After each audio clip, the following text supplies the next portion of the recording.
ప్రపంచ నీటి దినోత్సవం పురస్కరించుకుని సహాయ వెల్ఫేర్ అసోసియేషన్ ఆదరణ సేవా సమితి ఆధ్వర్యంలో కరీంనగర్ భూగర్భ జల శాఖ సాంకేతిక సహకారంతో సమావేశం నిర్వహించారు. ఈ కార్యక్రమానికి ముఖ్య అతిథిగా జిల్లా భూగర్భ శాఖ అధికారి శ్రీ శైలా శ్రీ మల్లిక హాజరై జ్యోతి ప్రజ్వలన చేసి కార్యక్రమాన్ని ప్రారంభించారు. అనంతరం మహిళలతో నీటి ప్రతిజ్ఞ చేయించారు.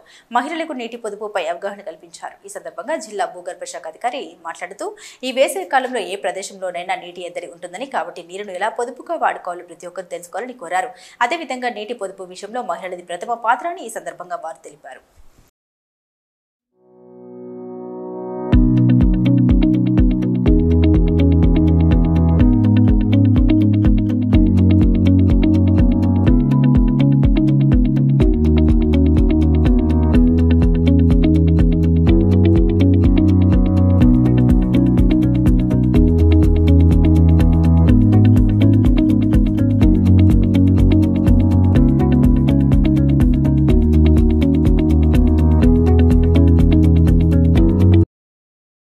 వరల్డ్ వాటర్ డే ప్రపంచ నీటి దినోత్సవం గురించి నిర్వహించుకుంటున్నాము.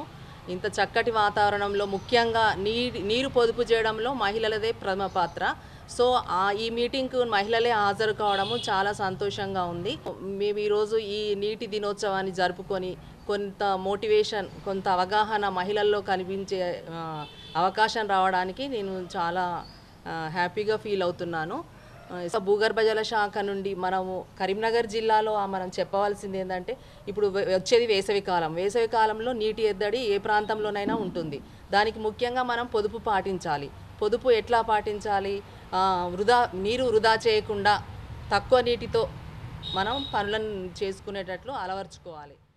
మనిషి జీవితంలో నీరు అనేది ప్రాముఖ్యత చెందింది. ఎందుకంటే గాలి, నీరు, నిప్పు, ఆకాశం, భూమి పంచభూతాలలో మనిషికి ఇంపార్టెంట్ అనేది వాటర్. ఈ వాటర్ అనేది లేకపోతే మనిషి మనుగడ లేదు. మన వ్యవసాయ ఉత్పత్తులు కావాలన్నా వాటర్ కావాలి. మనం జీవించి ఉండాలన్నా మనిషి మనుగడకు జంతుజాలానికి కూడా నీరు అవసరం.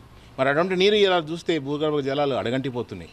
ఇలా బెంగళూరులో చూస్తే అసలు అక్కడ బెంగళూరు మొత్తం డ్రై అవుతుందట.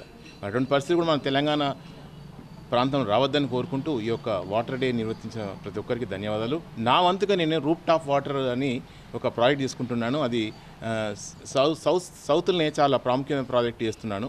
మరి అట్టి ప్రాజెక్ట్తో వాటర్ నిల్వలు ఎప్పుడు గణనీయంగా ఉంటాయి. ఈ వాటర్ టేబుల్, వాటర్ యొక్క capacity of water, storage of water ఎక్కువ ఉంటుంది.